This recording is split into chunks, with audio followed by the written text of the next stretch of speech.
This is WWE superstar Drew McIntyre, and you're listening to the WWE Podcast. The champ is the one that everybody wants, me. Becky Lynch is going to WrestleMania. Claymore! Austin 316 says I just whipped your ass. This is my iron. You're gonna acknowledge me.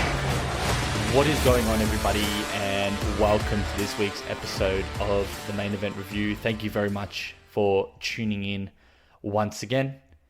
I'm just going to be full transparent with you guys. I know it's a WWE podcast, and we really like to steer away from things that happen outside of the world, but it's very hard for me to sit here, record this podcast on the back of the events that transpired yesterday here in Sydney, Australia. I am from Melbourne, so it didn't happen in my state, so I'm okay. But just a massacre that occurred, a terrorist attack, just on a Hanukkah day, a clear anti-Semitic attack. I've got no words for it, to be honest. It's just, for me, being Australian, it's something that I never would have thought happen in my country. And for the first time ever, I genuinely feel unsafe here. And of course, I'm proud to be Australian. And yeah, this really hurts me as a countryman, as someone from here. But just wanted to give you guys a bit of the outline there, and praying for all of the souls that passed away, and that we can recover from this.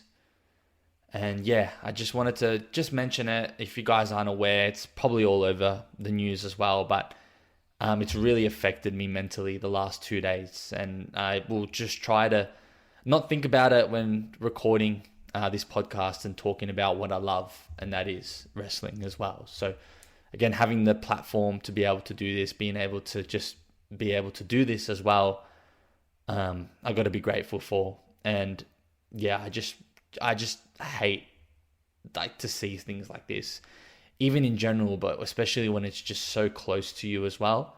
It's really affected me. So I don't mean to start on a sour note, because it is a story of sour notes also in the wrestling front. We obviously had John Cena's last ever match. He's officially retired. It's all done.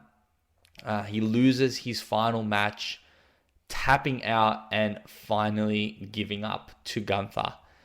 And I'm going to start with my opinion on the booking before we get into obviously what happened after the show with Triple H, with the fans swearing at him, with Gunther getting the abuse that he got, and sit there and actually take the opposite realm and say that I think it was the correct decision, and the decision that to me made the most sense. Now, I'm not expecting people to be happy with the decision. I'm not expecting people to feel as though that it was a terrible booking, but I just totally get why he tapped out. And it's because he's finished. He's tapped out of wrestling. He's actually given up on wrestling. He's retired. So for him to tap out on his last match, I think was fitting and what made the most sense. And as I was looking into the match, I kind of had an inkling that it could happen. I'm like, will John Cena actually tap out for the very first time? And it did happen. Gunther tapped John Cena out.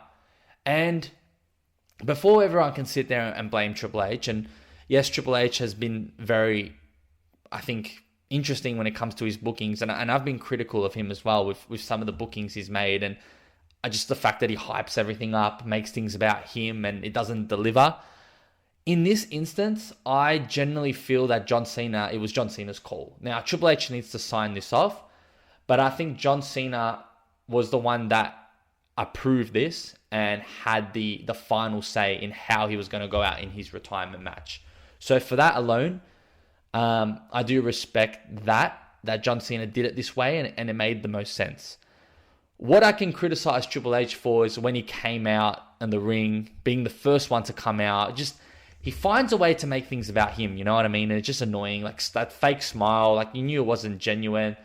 The tribute video was quite emotional, if I'm honest, but like just him being the one to present it and everything. Yeah, the whole stuff making about him was interesting. What I love is the heat that Gunther's getting. Like, you're going to talk about a heel that is going to get booed out of the building every single week. You have just put Gunther over. And now, with this heat, Triple H has to do something for it. Because if it's been his choice, if he made the final say, if John Cena has approved this, then this is a stepping stone for Gunther to put him over. Because he was the one that made John Cena give up and defeated him in his retirement match. He obviously got abuse from outside the arena, which I genuinely think is stupid and not on. Like, the guy's a performer. What happens outside the ring is not related to what's in the ring. He's a human being and he's just a worker in the end of the day, following the storyline of what he's supposed to be doing. So for wrestlers like that go out and abuse Gunther and going up to him publicly, I think is dumb, because realistically, does your brain comprehend that he's actually not the person that makes the decision? And you can see how upset I am, because I'm obviously bringing up the stuff that I mentioned at the start into this podcast. Apologies, but I just think it's dumb, in my opinion, to do that. I don't mind the boos. I don't mind the abuse that's not outside of the ring and like to a point where he can be endangered. Obviously, we're talking about in danger at the start. Like, everyone's on edge. Not necessary for me. But yes, Gunther's got heat now, and they have to do something with this, because I think it's great heat. I think it's appropriate. And yeah, I'm excited to see what they'll do with Gunther. John Cena will very much be around. Obviously, he's been signed on as an ambassador, so we'll probably see him around here and there, which will be great. So we'll still be able to listen to his music and his entrance when he comes out here and there. But again, it's the last time we're going to see him wrestle. For me, he's the GOAT. I've always said it. I grew up watching John Cena. He was my childhood hero. He meant a lot to me as well. The never give up, the hustle, loyalty, respect. Those things I lived with, and I was influenced by it with him. So it was sad. I did get a little emotional, to be honest, when he did finish up. And the reality is hit that his time is finally up. But yeah, that pretty much is what my sort of take on the John Cena situation. The match itself, excellent. Very, very good match. Obviously slow paced, best suited to Gunther's style of wrestling. A lot of AAs he kicked out of, but again, that's been the sort of general consensus of the whole retirement tour this year, is that a lot of superstars are kicking out of the AA. You had Gunther going through the table, which was quite nice. It was a great spot. And just his methodical way of wrestling, I really do like. And I think they did a really good job in having that in. The fans were hot, which was great to see. And yeah, like, the match was great. I didn't expect anything less than what I saw. So I'm not going to sit there and say that it blew my expectations. It was match of the year. We obviously know that John Cena, AJ Styles matchup was probably his best match in the retirement tour. But the match between John Cena and Gunther was exactly what I would have imagined happening. So for me, excellent. For me, it was great. And to see Cody Rhodes, CM Punk give the titles to John Cena was a nice, touching moment as well. And all the superstars coming outside and congratulating him.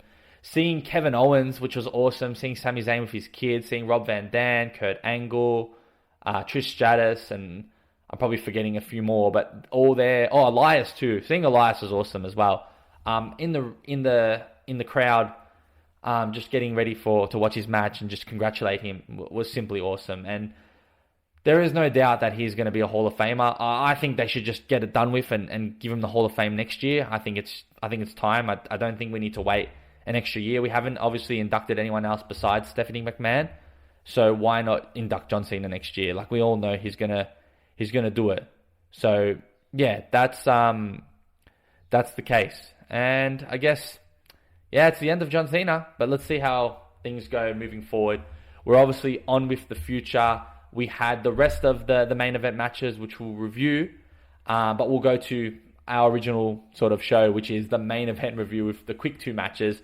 We'll touch on them very quickly. We had Kid Wilson taking on Shinsuke Nakamura. Shinsuke not getting a win, sorry.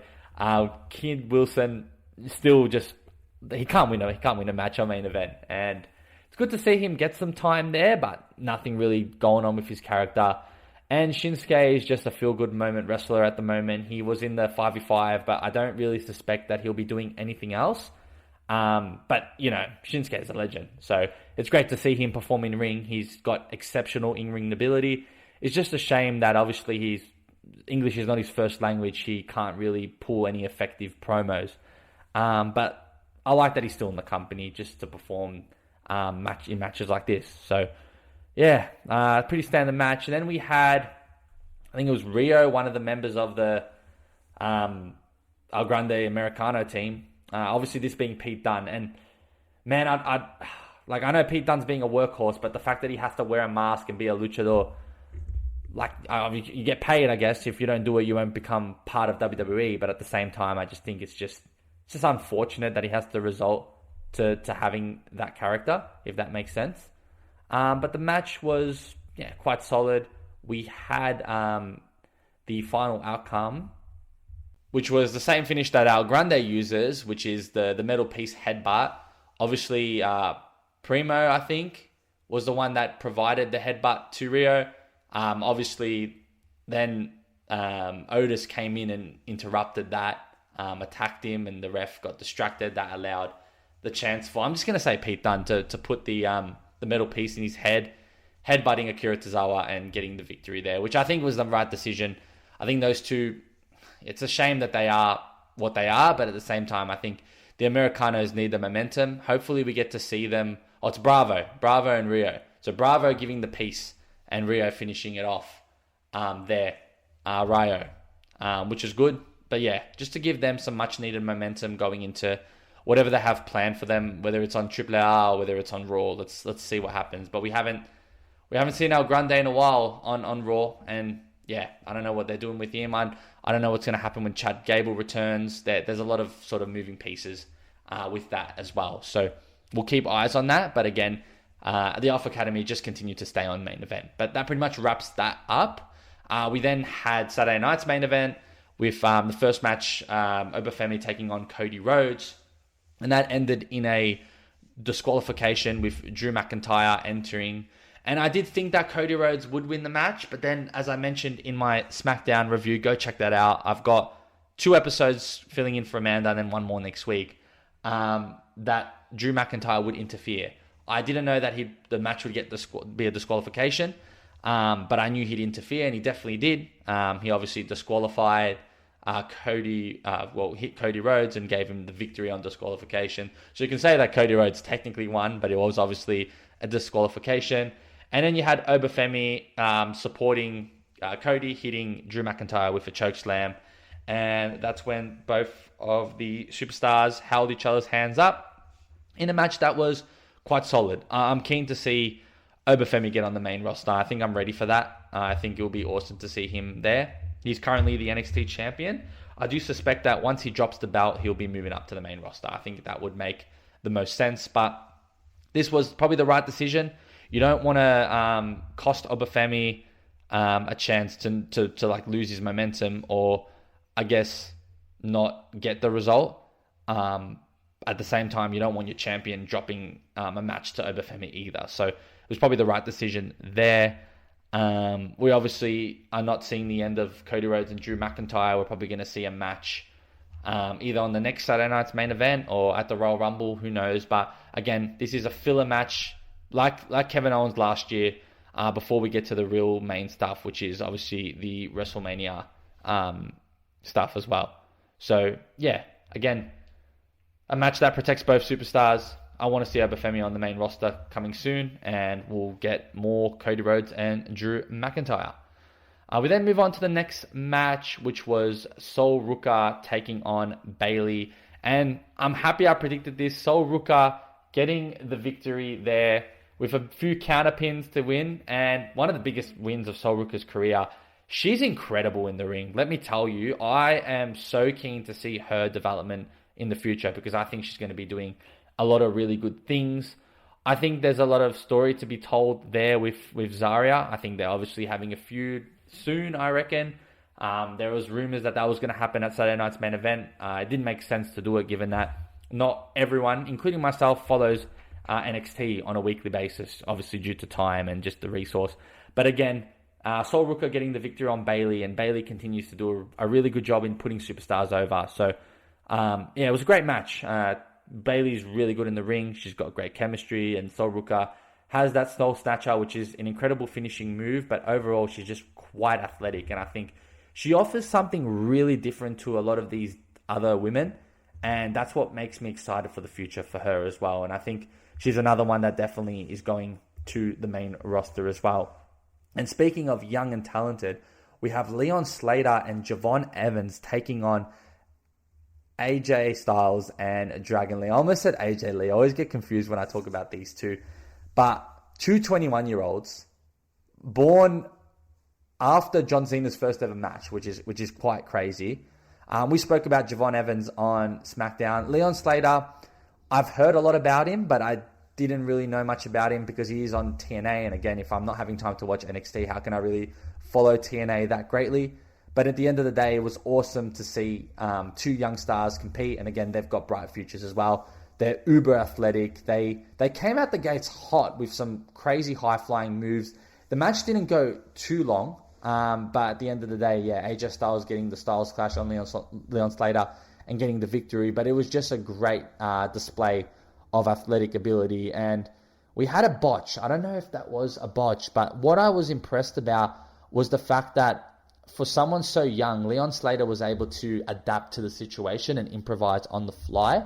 I think the match was supposed to finish with the phenomenal forearm, but just that quick ring awareness and improvisation despite the botch was awesome. And then we had the finisher, which was the Styles Clash. So obviously AJ Styles from that probably thinks he's definitely retiring if he's doing botches like that. So, I mean, I feel for him, but I'm glad he's safe. That's the main thing. And they obviously getting the victory. I didn't preview that because the match wasn't set up when I did the preview show.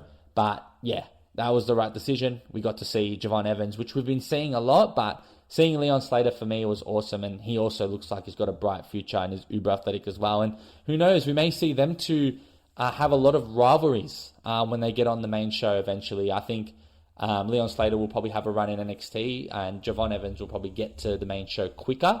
But yeah, we've got a really good future ahead, I think, with those four superstars that were displayed on Saturday night's main event as well. And then we get a nice, and I love this, I'm not going to lie, a nice little promo, a little segment with The Miz coming out, interrupting Stephanie McMahon with awesome. That was well executed. There, he basically was getting upset that he wasn't on the card, this, that. And that's where R-Truth came in. So R-Truth got a segment in this, which was awesome. And basically made a joke about saying that The Miz took Nick Aldis's balls.